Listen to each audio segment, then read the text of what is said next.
The Knicks post-game show is presented by Tri-State Audi. Visit your Tri-State area Audi dealer today. The Knicks in Milwaukee. Giannis Antetokounmpo, 14 of his 37 in the fourth quarter. The Knicks hung in there. Julius Randle had 18. And it all came down to this. 103 apiece, 30 seconds to go. Grayson Allen, well guarded, but hit the three. That was the big shot of the game. And the Bucks beat the Knicks 109-103. Great to have you with us from our Delta MSG studios. Bill Pito, Monica McNutt, Alan Hahn, and Wally Zerbiak. And guys, third straight home game, Alan, in which the Knicks play really well and just come up short in the last stages of the game. The last three games at home, they have lost by an average of 4 points. An average of 4 points a game. I mean, these have been down the stretch kind of games. They've had the ball in their hand with a chance to take a lead late. And even in this game, at the free throw line with a chance to take a lead late. But the effort part that we've been talking about, getting stops and all those things you have to do against good teams, they did here. Mitchell Robinson, one of the biggest games he's played as a Knick in his performance with 20 rebounds, 11 offensive rebounds. And the Knicks with 28 points off of second chances, which is 19 offensive rebounds. All the things. If you're going to be a team that, against a defense like this, you know you're going to shoot a low percentage. You got to get those extra possessions. They got them in this game. But they go from a night. Last night, they had their best three-point shooting night of the season. And tonight they had one of their worst. It's 6 for 20 in this game. 6 for 30. 6 for 30 in this game, which, you know, the three-point shot escapes them once again.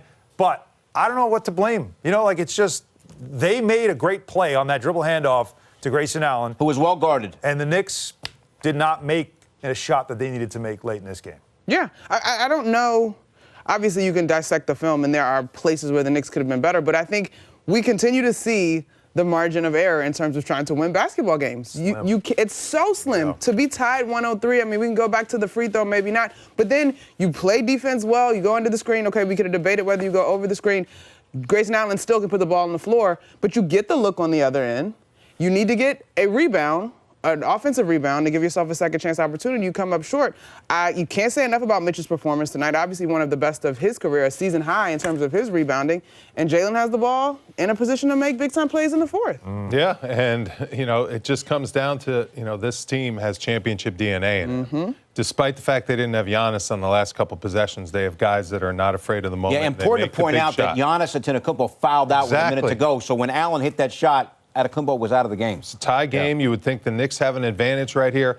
This Knicks team, they play hard. I agree. Yeah. Alan and Monica, they play hard. They're extremely well coached. They're extremely well prepared. They turned this game into a grinder-type game. They defended Giannis perfectly. They were daring him to shoot. They made him take tough shots. They forced him to earn some shots at the free throw line, which he did do.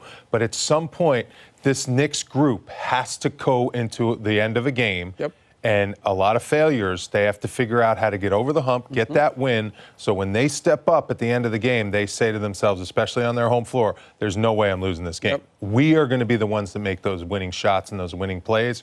Right now, I don't see that confidence on the face of the guys.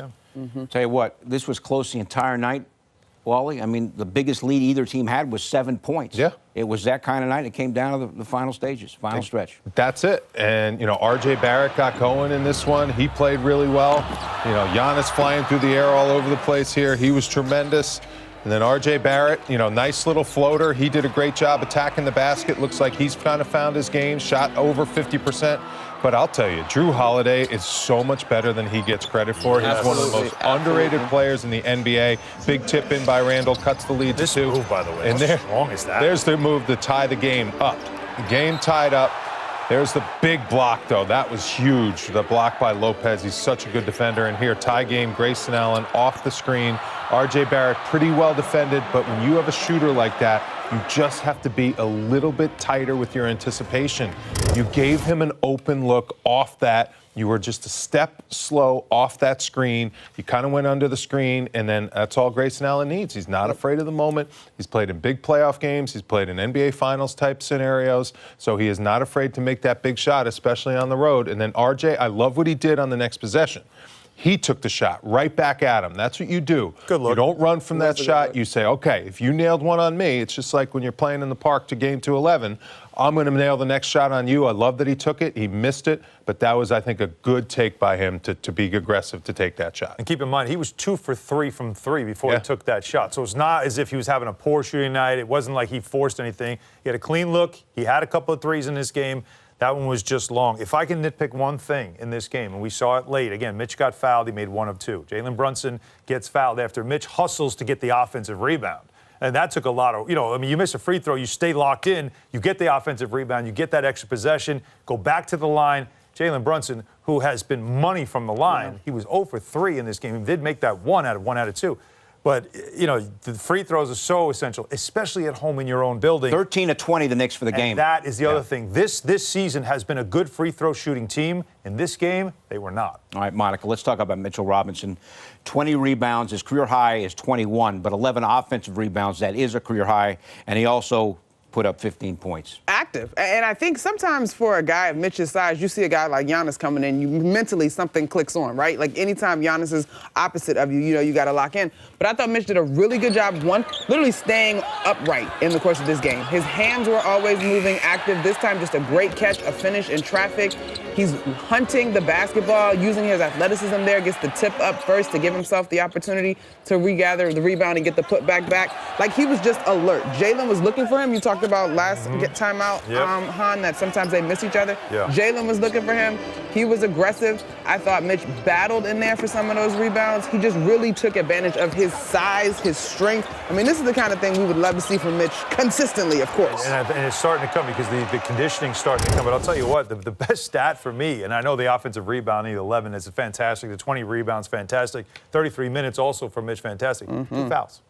2 fouls with a guy like Giannis, who, what does he do? Goes downhill, goes right at you. He's almost impossible to guard because he takes 1 step this way and 1 step that way, and he's across the lane.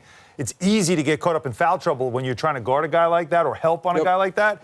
And Mitch, who has had foul issues this season, just 2 fouls. So he played a very disciplined game defensively. I mean, we're not in the game of awarding moral victories, Wally, but when you're in that Knick locker room and you've had this type of performance, is it a positive or is it just frustration again? No, it's a positive. It's early in the season. You still have to figure out sometime soon, we're a quarter of the way through, how to win these close games. Yeah. And the fact that they're keeping themselves in these games, they're right down to the wire, they're going to figure out a way to, I think, win them. Now, they also got to learn how to make winning plays. Yes. Those little plays, you just can't fear the inevitable and fear the negative. And I feel right now when the Knicks get into those close games, they just do little things, like you said, miss free throws, don't get an offensive rebound that they should.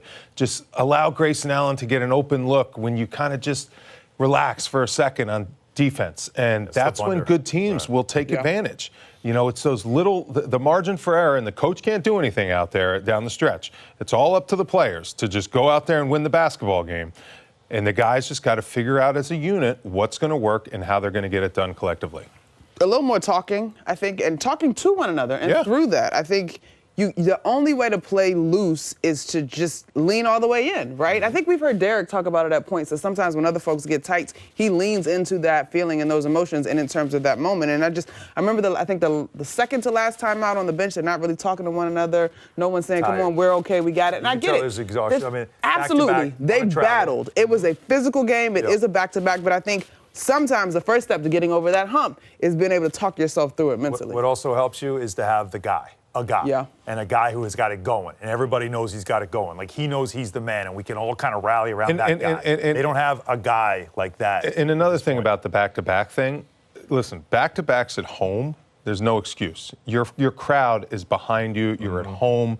That's going to give you that adrenaline and that energy to win games like this. Like the fatigue thing on a back-to-back when you're on your home floor, I don't go for that. When you're on the road on a back-to-back and you travel and you're going up against 20,000 fans in the road environment, now that's a tough situation. But when you're at home, you should be feeding off the adrenaline of your home crowd. No excuses on back-to-backs, especially when the second is at home.